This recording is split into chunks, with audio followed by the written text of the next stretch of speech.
Évangile de Jésus-Christ selon saint Jean. Le lendemain, voyant Jésus venir vers lui, Jean le Baptiste déclara : Voici l'agneau de Dieu qui enlève le péché du monde. C'est de lui que j'ai dit : L'homme qui vient derrière moi est passé devant moi, car avant moi il était, et moi je ne le connaissais pas. Mais si je suis venu baptiser dans l'eau, c'est pour qu'il soit manifesté à Israël. Alors Jean rendit ce témoignage : J'ai vu l'Esprit descendre du ciel comme une colombe, et il demeura sur lui, et moi, je ne le connaissais pas. Mais celui qui m'a envoyé baptiser dans l'eau m'a dit : Celui sur qui tu verras l'Esprit descendre et demeurer, celui-là baptise dans l'Esprit Saint. Moi, j'ai vu et je rends témoignage, c'est lui, le Fils de Dieu. Acclamons la parole de Dieu. Qu'il efface tous nos péchés. Durant le temps de Noël, frères et sœurs présents ici dans la basilique et frères et sœurs présents du coup sur la chaîne KTO et qui viennent prier durant cette messe, durant le temps de Noël, nous sommes invités à approfondir ce que la liturgie célèbre aussi avec le saint nom de Jésus. Dieu sauve. Dieu sauve. Ce mystère à approfondir ne peut pas être approfondi sans la primauté de l'action divine, sans l'initium fidei que Dieu seul peut m'apporter. C'est pour cela que, 2 fois, vous l'avez entendu, Jean-Baptiste dit « Et moi, je ne le connaissais pas. Et moi, je ne le connaissais pas. » Or, je pense que vous tous ici présents, ainsi que nos téléspectateurs, savent très bien que dans le mystère de la visitation, au moment où la très sainte Vierge Marie, enceinte de Jésus, arrive auprès de sa cousine Élisabeth, enceinte de Jean-Baptiste, l'enfant a tressailli en elle, Élisabeth, parce que il a reconnu celui que la Vierge Marie portait. Et pourtant, il nous dit 2 fois « Et moi, je ne le connaissais pas ». Pourquoi ? Parce que une chose est de connaître avec nos capacités humaines, que ce soit nos sens externes ou que ce soit par nos sens internes, notre raison, notre intelligence, notre imagination.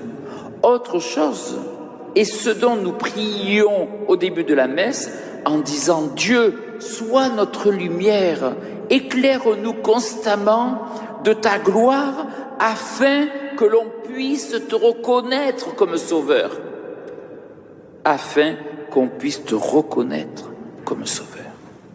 Si Dieu ne me donne pas de pouvoir le connaître, jamais de moi-même je pourrai prétendre le connaître, même si mes sens externes me disent « c'est Jésus » ou mes sens internes me disent « c'est Jésus ». Cela demande de s'ouvrir et d'être établi par la grâce de Dieu. Rappelez-vous, dans les confessions, saint Augustin, qui était convaincu que par ses mérites, par son labeur, par sa recherche, par son désir, il arriverait à trouver Dieu, que lui répond Jésus ? Tu ne me chercherais pas si tu ne m'avais déjà trouvé. Et on peut ajouter, nous, au-delà de saint Augustin, parce que c'est moi qui me donne de me laisser trouver. À partir de là, nous pouvons comprendre, puisque nous sommes en 2025 et que nous inaugurons ensemble ici à la basilique Notre-Dame de la Garde avec nos confrères et nos consoeurs présents sur KTO, nous inaugurons l'année sainte. Or, si vous avez bien écouté la première lecture, on nous parle de l'espérance. Or, le thème retenu par notre pape François, c'est l'espérance. Et aujourd'hui, grâce à Saint Jean, nous ne voyons pas ce qu'est l'espérance, mais ce que permet l'espérance. Une fois qu'on a compris que de nous-mêmes, on ne peut pas connaître Dieu si Dieu ne me donne pas de le reconnaître, et que c'est par sa grâce qu'il me donne de le connaître et de le reconnaître. En effet, je vous relis le verset qui est très important, « Et quiconque met en lui une telle espérance se rend pur comme lui-même est pur. » Quiconque met en lui une telle espérance se rend pur comme lui-même est pur. Cette phrase, il faut la méditer, non seulement aujourd'hui, mais la garder en mémoire si nous voulons vivre une bonne et sainte année sainte. En effet, vous l'avez entendu, Saint Jean ne dit pas « et quiconque met en lui un tel espoir se rend pur comme lui-même est pur ». Mais il dit bien « quiconque met en lui une telle espérance ». La deuxième vertu théologale, la foi, l'espérance et la charité. L'espérance qui met en lui. Donc l'espérance est une vertu théologale, c'est un don de Dieu qui permet tout ce qu'on a dit dans le premier point de cette homélie que je ne vais pas répéter. Et donc du coup, si moi, je laisse cette vertu m'habiter, c'est-à-dire que je mets en moi, dans ce don que Dieu me fait, ce que je suis, eh bien vous l'avez entendu, la conséquence immédiate, je me rends pur, pas de moi-même, mais par l'action de ce don de Dieu. Comme c'est le don de Dieu qui me permet de connaître Dieu, c'est pas moi. Eh bien, cette vertu me rend pur, comme Dieu lui-même est pur. Pourquoi ? Parce que c'est Dieu lui-même qui vient faire de ma demeure intérieure sa propre demeure.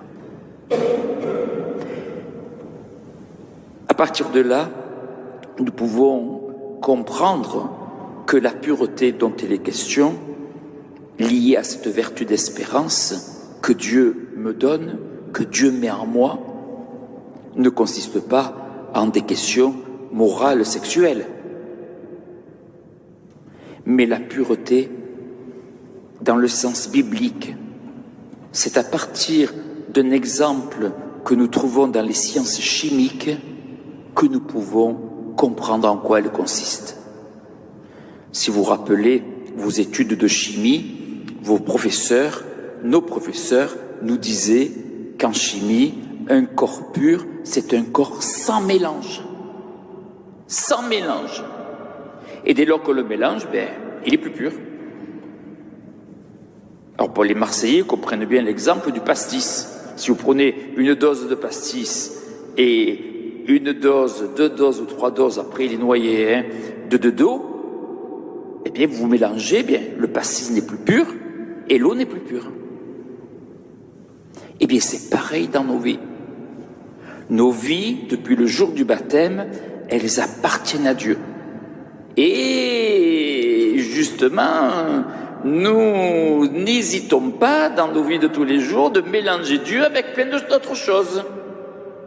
Soit en mettant autre chose au niveau de Dieu, soit en mettant autre chose au-dessus de Dieu.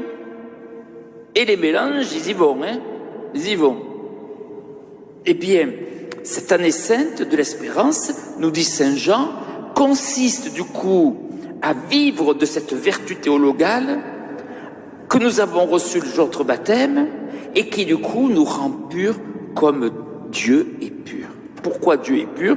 Parce que vous l'avez compris maintenant, grâce à la chimie, Dieu est sans mélange. Et il ne sera jamais mélangé à rien.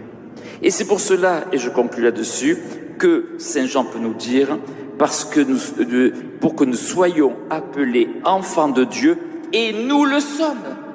Et nous le sommes. Ce n'est pas une idée, ce n'est pas un sentiment, ce n'est pas une émotion, ce n'est pas un fantasme, ce n'est pas un désir, ce n'est pas un besoin, c'est une réalité qui m'est donnée par la vertu fantastique de cette année sainte, l'espérance.